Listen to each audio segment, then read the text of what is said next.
والمحصنات من النساء إلا ما ملكت أيمانكم كتاب الله عليكم، وأحل لكم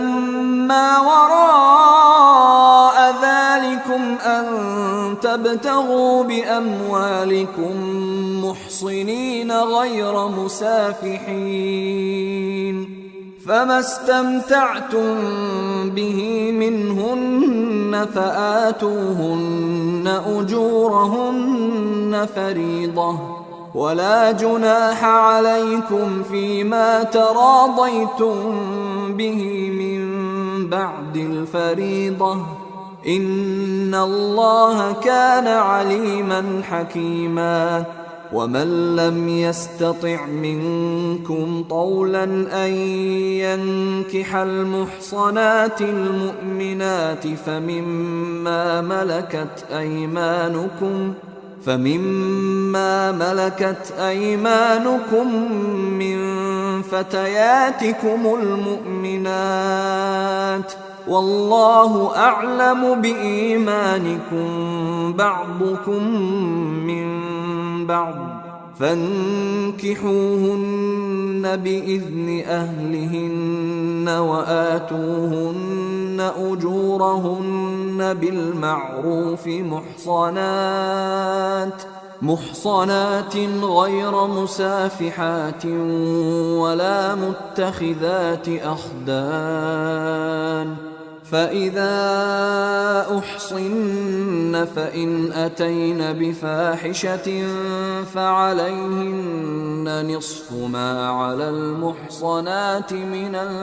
العذاب، ذلك لمن خشي العنة منكم، وأن تصبروا خير لكم، والله غفور رحيم. يريد الله ليبين لكم ويهديكم سنن الذين من قبلكم ويتوب عليكم، والله عليم حكيم. والله يريد أن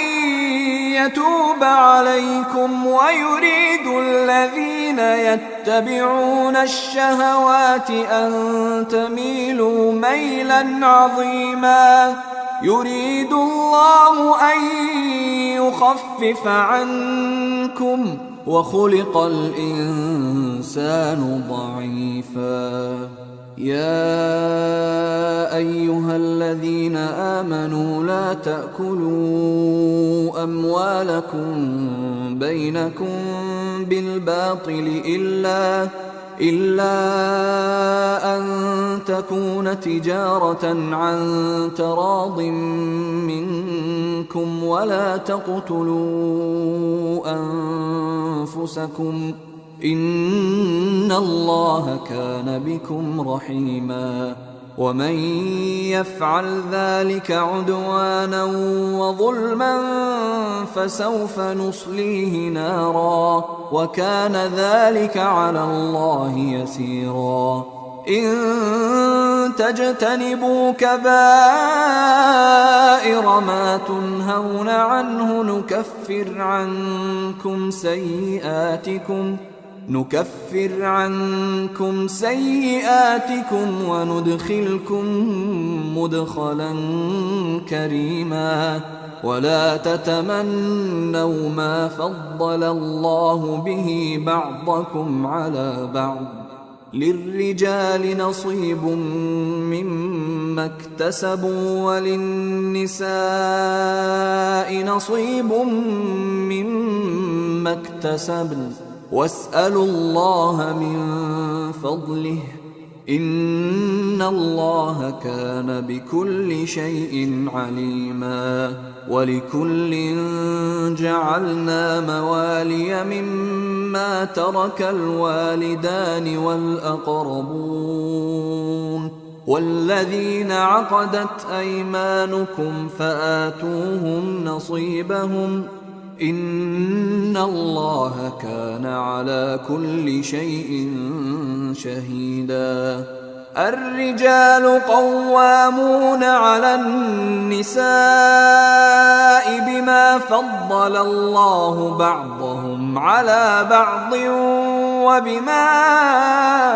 أنفقوا من أموالهم فالصالحات قانتات حافظات للغيب بما حفظ الله واللاتي تخافون نشوزهن فعظوهن واهجروهن في المضاجع واضربوهن فإن أطعنكم فلا تبغوا عليهن سبيلا إن الله كان عليا كبيرا وإن خفتم شقاق بينهما فابعثوا حكما من أهله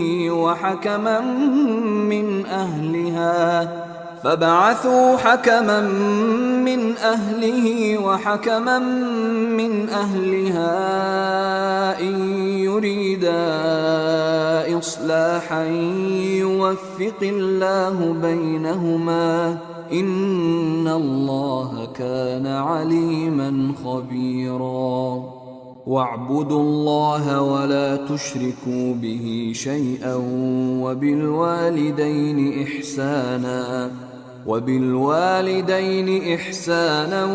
وبذي القربى واليتامى والمساكين والجار ذي القربى والجار الجنب والصاحب بالجنب وابن السبيل وما ملكت أيمانكم إن الله لا يحب من كان مختالا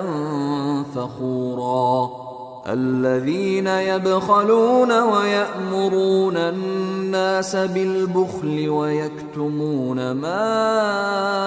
آتاهم الله من فضله وأعتدنا للكافرين عذابا مهينا والذين ينفقون أموالهم رئاء الناس ولا يؤمنون بالله ولا باليوم الآخر ومن يكن الشيطان له قرينا فساء قرينا وماذا عليهم لو آمنوا بالله واليوم الآخر وأنفقوا مما رزقهم الله وكان الله بهم عليما إن الله لا يظلم مثقال ذرة وإن تك حسنة يضاعفها ويؤت من لدنه أجرا عظيما فكيف إذا جئنا من كل أمة بشهيد وجئنا بك على هؤلاء شهيدا يومئذ يود الذين كفروا وعصوا الرسول لو تسوى بهم الأرض ولا يكتمون الله حديثا يا أيها الذين آمنوا لا تقربوا الصلاة وأنتم سكارى حتى تعلموا ما تقولون ولا جنبا إلا عابري سبيل حتى تغتسلوا وإن كنتم مرضى أو على سفر أو جاء أحد منكم من الغائط